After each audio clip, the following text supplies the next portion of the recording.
दोस्तों, आपको लगता है कि आपके जीवन में सब कुछ बुरा चल रहा है, तो ये कहानी सुनने के बाद सब कुछ अच्छा होगा। ये कहानी है एक राजा की, जिसने एक दिन अपनी प्रजा की परीक्षा लेने की सोची। वो जानना चाहता था कि मेरे राज्य की जो प्रजा है वो कैसी है। तो जहां पर ज्यादातर लोग आते जाते थे, उसी रास्ते पर उसने एक बड़ा सा पत्थर रखवा दिया और खुद साइड में जाकर कहीं छुप गया, ये देखने के लिए कि कौन इस पत्थर को हटाता है। अब उस रास्ते पर से काफी सारे लोग गुजरे, लेकिन वो सारे पत्थर की साइड से निकल गए। उनमें से कुछ राजा के मंत्री भी थे, लेकिन उन्होंने भी उस पत्थर को हटाने की कोशिश तक नहीं की।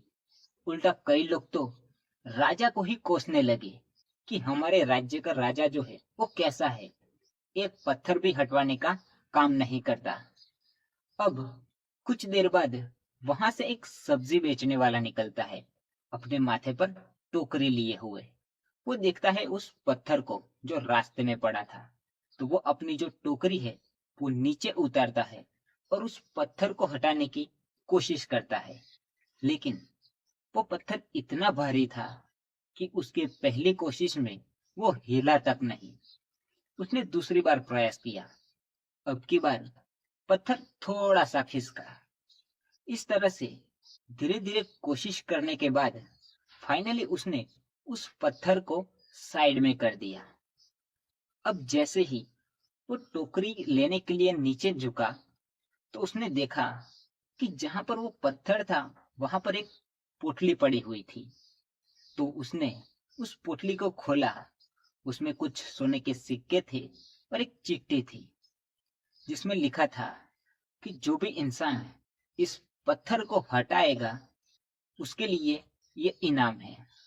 दोस्तों, इस छोटी सी कहानी से हमें यह सीख मिलती है कि हमारे जीवन में समस्या रूपी पत्थर पड़ा है, लेकिन हमें उसे हटाने के लिए लगातार कोशिश करनी पड़ेगी। अगर आप उसे हटाने की कोशिश नहीं कर रहे हो, तो आज से ही उसे हटाने की कोशिश शुरू कर दीजिए, क्योंकि उस पत्थर को हटाने के बाद आपको जो चाहिए वो मिल जाएगा। दोस्तों, आई होप इस छोटी सी कहानी से आपको कुछ तो वैल्यू मिली होगी, कुछ तो सीखने को मिला ही होगा। तो वीडियो को लाइक कर देना, चैनल को सब्सक्राइब जरूर कर देना, और जाते समय इतना ही कहूंगा कि काम करो ऐसा कि लोग करना चाहे आपके जैसा। तो मिलते हैं अगली कहानी में।